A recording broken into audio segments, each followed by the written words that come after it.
একেবারে মেম্বার থেকে শুরু করে প্রধানমন্ত্রী পর্যন্ত আমাদের বগুড়াতে অনুবীক্ষণ যন্ত্র দিয়ে খুঁজেও পাওয়া যাচ্ছে না। হায় হায়, এরা গেল কোথায়? কিন্তু হাসিনা জানে। হাসিনা কিন্তু তার ভবিষ্যৎ নিয়ে কখনো চিন্তা করেনি। ভবিষ্যৎ নিয়ে চিন্তা করলে আজকে পলান লাগতো না। মানুষের তিনটা কাল আছে: অতীতকাল, বর্তমান কাল, ভবিষ্যৎকাল। আমরা বর্তমান কাল পাইয়া ভবিষ্যতের চিন্তা করি না, যার কারণে কি কই, কি হনুরে, কিছুই না।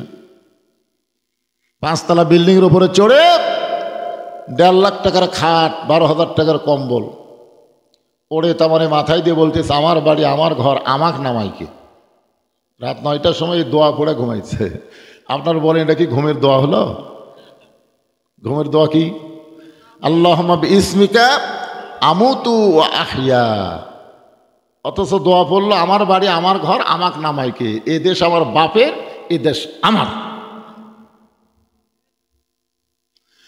কিন্তু রাত 3টার সময় একটা ভূমিকম্প হচ্ছে।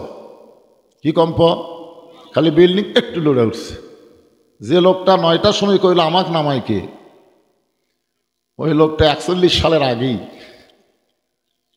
রাত 3টার সময় এত ফোর্সে নামছে যে কম্বলের মধ্যে লুঙ্গি খুলে আছে, এটা পরারও টাইম পাইনি।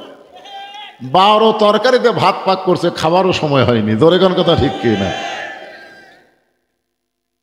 আল্লাহ কয় নামাইলা নামাইলা, তাই বলে ন্যাংটা করে নামাইলা। আমরাও চাচ্ছিলাম হাসিনার নামুক, কিন্তু এইভাবে ন্যাংটা করে আল্লাহ নামাবে আমরা কখনোই কল্পনা করিনি। ধরে কোন কথা ঠিক কি না? একেবারে মেম্বার থেকে শুরু করে প্রধানমন্ত্রী পর্যন্ত আমাদের বগুড়াতে অনুবীক্ষণ যন্ত্র দিয়ে খুঁজেও পাওয়া যাচ্ছে না। হায় হায়, এরা গেল কোথায়? এই জান, প্রশংসা করবো আমরা কার?